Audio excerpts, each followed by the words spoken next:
Rivet Games never fails to disappoint, and this ridiculous GaMePlay pack is further proof of why I strongly dislike them as developers. This review will be shorter than usual because the add-on itself is rather small, all the more reason why it shouldn't be payware. This is the Arosa Aggregates pack for the Arosa line, and in the words of Sydney Watson, I hate everything about this. As much as I don't want to support these developers anymore, I still thought I would take one for the team this time and show you all just how awful this add-on really is. In other words, I bought Arosa Aggregates so you don't have to. As if this add-on being overpriced wasn't bad enough, this is not the first time Rivet has done a paid update for the Arosa line. The first was the RHB Anniversary Collection, released in December 2021, but I would go so far as to say that this previous pack was better value for money, because you at least got 5 liveries there, as opposed to only 2 in this newer pack. This paid update was released on November 22nd, 2023, the 21st for the Northern Hemisphere due to time zone differences. This was 2 years and 8 months after the base Arosa line add-on itself. Rather than doing the sensible thing and including some new motive power, which would mean this add-on's payware status would actually make sense, Rivet only included 1 new freight wagon, 2 reskins for the existing GE 4/4 Mark II electric locomotive, a new timetable, and 5 new scenarios. Who seriously thought that yet another payware reskin pack, oh, my mistake, GaMePlay pack, was a good idea?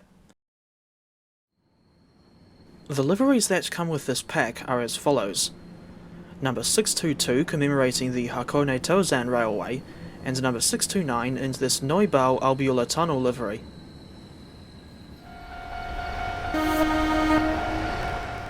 The presence of that livery on 622 only serves to remind me of the glaring lack of Japanese roots in Train Sim World, and I question why that country still hasn't featured in the game. Although, with the attitude these developers seem to have towards their own customers, anyone would think that you're supposed to shut up and not ask any questions. I don't remember where it comes from, but I've seen this clip somewhere where a bloke goes, "Don't ask questions, just consume product, then get excited for next product." I won't deny that the new liveries and FAC wagon look nice, but the pack is simply far too expensive for what you get, especially when they're charging £10 or 22 New Zealand dollars for this thing. And as for the older RHB Anniversary Collection, that thing now costs the same as Arosa Aggregates. Talk about a complete rip-off. There aren't any new/updated sounds on 622 and 629. They're just the same crude and reused sounds that already exist in the game. But at this point, I don't expect Rivet to ever do something as simple yet respectable as updating the crude default sounds, a problem that plagues all the rolling stock they've released so far. Examples include the London Underground 1938 tube stock, Class 150/2 Sprinter, Class 484, and especially the Class 385.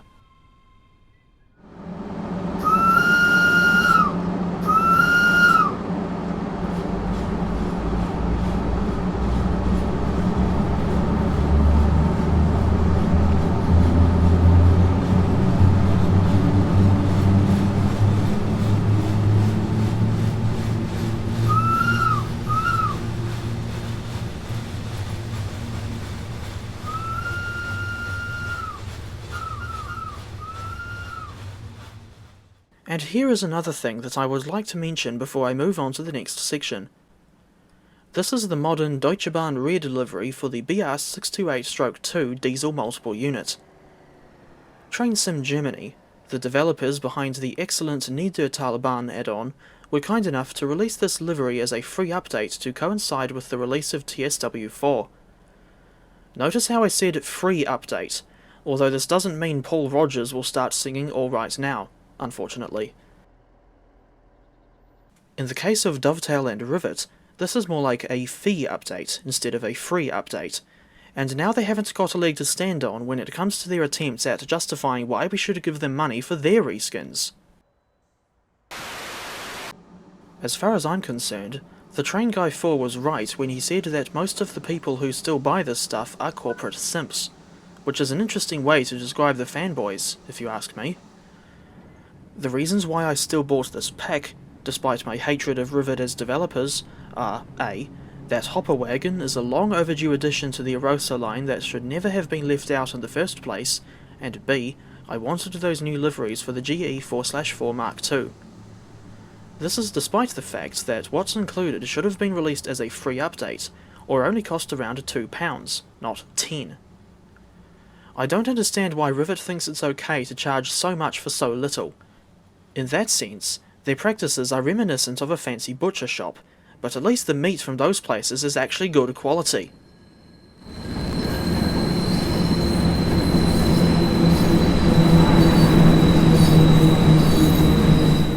The existence of Arosa Aggregates and the other GaMePlay pack for Edinburgh to Glasgow, whose name I don't care to remember, is quite frustrating, to say the least. And Rivet not even bothering to include the entire Bernina line in TSW only makes the situation worse. Who seriously thought that cutting the route at Ospizio Bernina instead of going all the way to San Moritz was a good idea? Are the automatic announcements really that important? As in, more than going to San Moritz? I just knew that, when I first heard of Rivet making another Swiss route, they would royally screw it up, and what makes it worse is that they seem to have a monopoly on Swiss routes in TSW. I will not buy any more add-ons from this awful developer unless they actually make something outstanding, or, at the very least, decent, for once. I reckon that Rivet should make the ABE 8/12 Allegra EMU available as a standalone add-on for people who have the Arosa line, but wouldn't touch their Bernina line DLC with a 10-foot pole, like me. That way, people won't have to waste their money on a route they don't even want, just to get the Allegra to appear on a completely different route. Wait a minute. Why am I expecting developers for TSW to ever do anything sensible? That's about as unlikely as Brett Cooper coming to New Zealand to film the comments section on location at Waihi Railway Station. I do not condone the practice of the devs charging real money for liveries that could easily be made by players and uploaded to the Creators Club for free. Looking at you, Simtrack, and your payware class 323 reskin.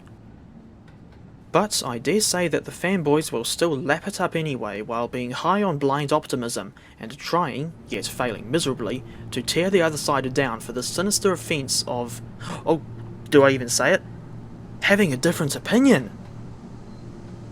I strongly advise against buying this pack for yourself, or, at the very least, I suggest waiting until it goes on a steep discount before ever forking over your money to these people again. And make sure that the discount is as steep as the Bernina line, if not steeper. I noticed that Rivet Games state on the introduction of their Facebook page that they develop the highest quality for simulation games, but in my brutally honest opinion, that claim is, pardon my French, complete bollocks.